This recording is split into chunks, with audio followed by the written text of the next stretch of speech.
For the safety of your smile, use Pepsodent twice a day. See your dentist twice a year.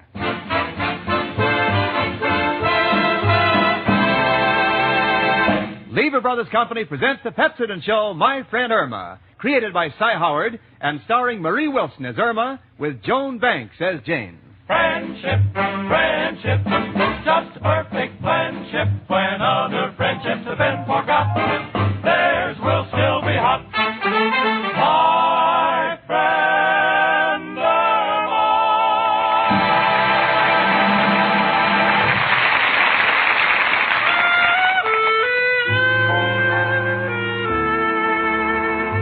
Well, here it is, Christmas Eve at 8224 West 73rd Street, New York City.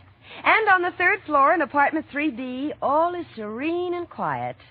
Except for my roommate, Irma Peterson, who is reading. 'Twas the night before Christmas, and all through the house, not a creature was stirring. Ah! Look, Jane, a mouse! Now, don't get excited. It's lost. It's probably looking for Professor Kropotkin's room. Oh, gee, Jane, I've never been so happy on Christmas Eve, and that's because I have such wonderful friends. You and Richard and Mrs. O'Reilly and Professor Kropotkin, and, of course, Al. Oh, by all means, Al. Of course, I can't really consider Al a friend because I'm going to marry him. Naturally. And, Jane, you don't know what it means to have a few good friends you can count on, especially a Christmas Eve. Well, you know, when you'd really like to be with your family, but mine lives over 1,500 miles from here. Irma, you never say much about your family. Oh, Jane, there isn't much to say. They're just an average family, just like me. Perfectly normal people. For instance, there's Anna Peterson, my younger sister. She's not as old as I am. It figures. And there's my brother, Ernie Peterson. He's engaged. To be married, of course. Yes, of course. What about your parents? Oh, I miss them the most. They're just like a mother and father to me.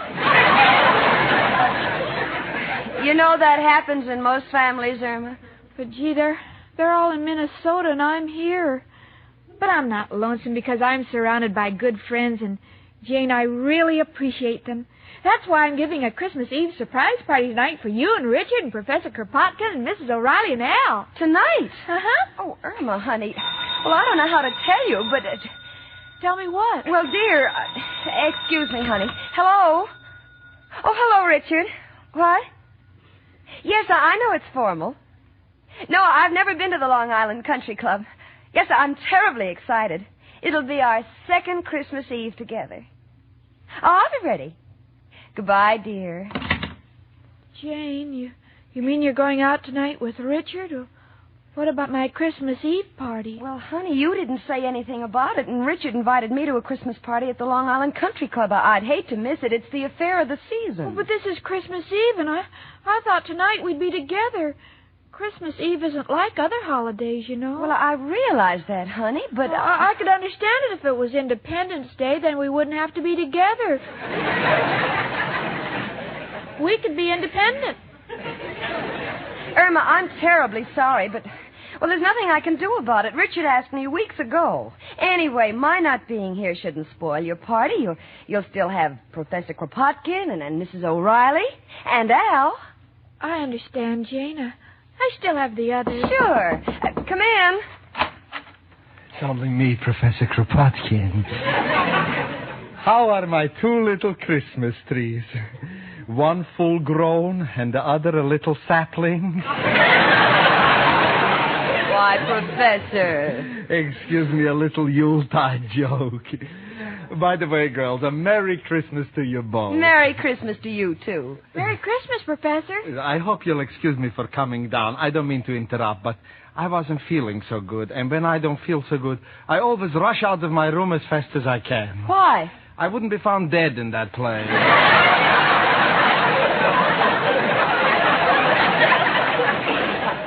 Well, girls, do you realize tonight is Christmas Eve? Yes, and just look at that blanket of snow outside.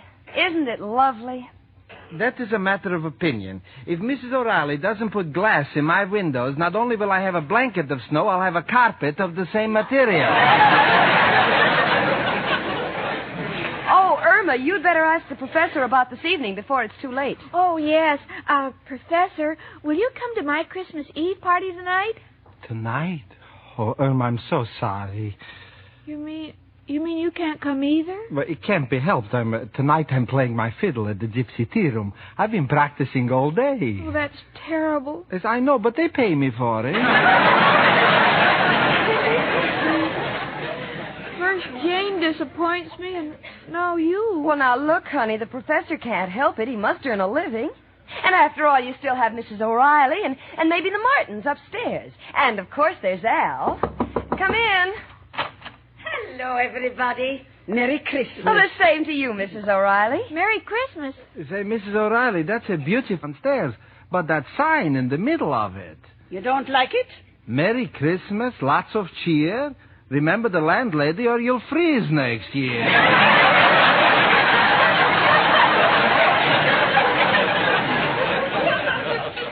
To me, it's not a sentimental thought.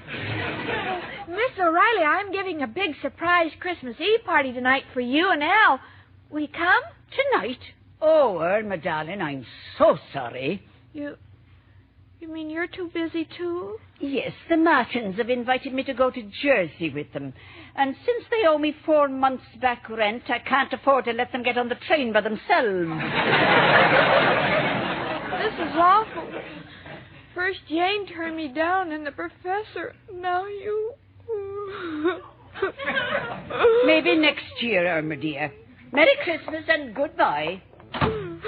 Oh, Jane. Oh, sweetie, now stop crying. I know you're disappointed, but you should have told us about your party earlier. And besides, honey, you won't be left alone. You bought some food, didn't you? What do you mean? Of course I bought some food. Then Al will show up, I guarantee it. Speaking of food, I think I'll go up to my room and have my dinner. Are you cooking, Professor? No, I just take one look at that dump, I sit down, and I eat my heart out. Merry Christmas, girls. I'm sorry, Irma. Honey, I'm sorry things turned out this way for you. Oh, it's all right, Jane. This is one way of finding out who my real friends are. They're Al. Every one of them. Come in. Hello, Jane. Hiya, chicken. Merry Christmas.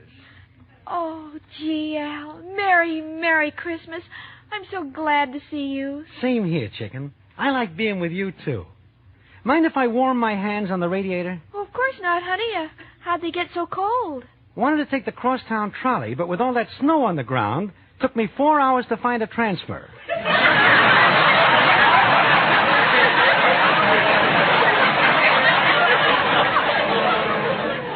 Honey, that's too bad, and your poor face is so red. That ain't from the cold, chicken. They caught me with yesterday's transfer.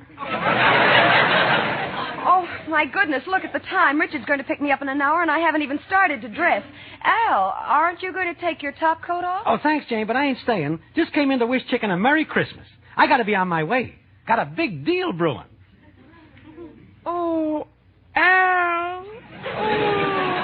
Oh, chicken, it's important. Oh, you and your deal. Business is business, chicken. I gotta be running along. But I'll be left all alone on Christmas Eve, and Al, I depended on you, my own boyfriend. Chicken, if I could only explain.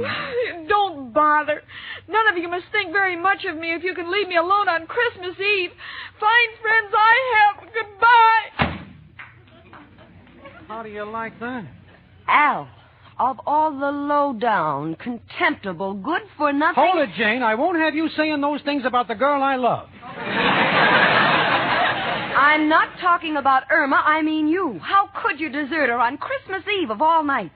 Me, I have to go out with Richard, but you're her boyfriend. Oh, Jane, I love Irma.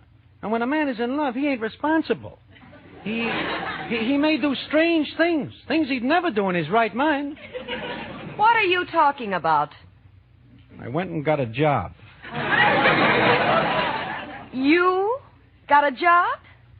Al, have you been drinking? Knew it would shock you, but it's just for one night. Want to make a little dough and buy Irma a present. Oh, well, I apologize, Al. I'm sorry I yelled at you. Forget it, Jane.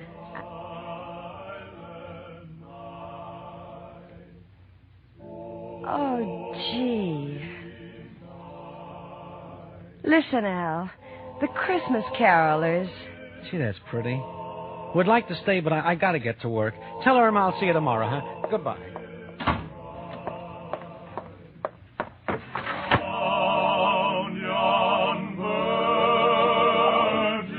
Gee.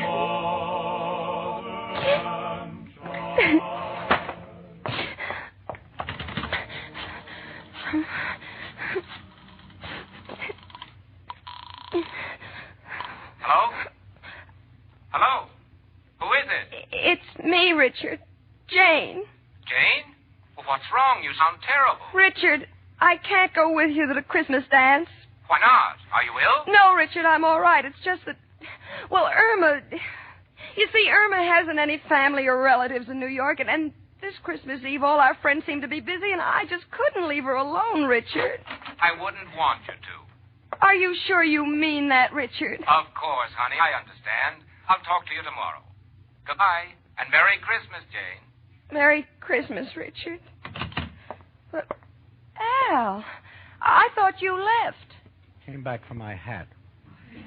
Didn't mean to eavesdrop, Jane, but if you're willing to give up a good time tonight for Irma, I guess it's my duty to be with Chicken, too. Oh, Al, that'd be just wonderful. But wait a minute. What about the present you were going to get for Irma? If you don't work tonight, where will you get the money for it? Gonna hock my watch. But, Al, that's the only thing you own. You know that no matter how bad times have been, you always said you would never hock your watch. Well, a man like me don't need a watch. I sleep all day long, so time is not important. And at night, it's too late to do anything. Come in. Oh, it's you, Professor. Excuse me, Jane. I've been thinking about poor little Irma, and, well, I decided to give up the job, so tonight I could be with her. But, Professor, won't that cost you money? You get big tips during Christmas. On Christmas Eve, it's not important to make money. It's important to be with friends. After all, what's money? Well, it's pretty important. I see you've been talking to Mrs. O'Reilly again. No, my little Irma has no father in New York, so tonight Professor Kropotkin will be her father.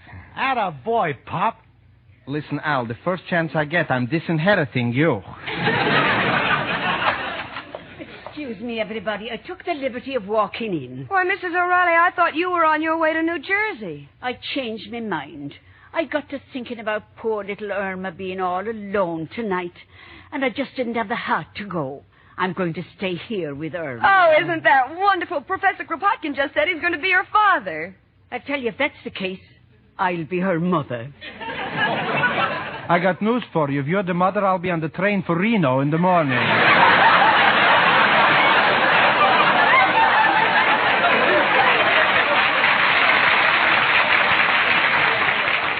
Listen, everybody, I've got a wonderful idea. Irma was going to throw a surprise party for us,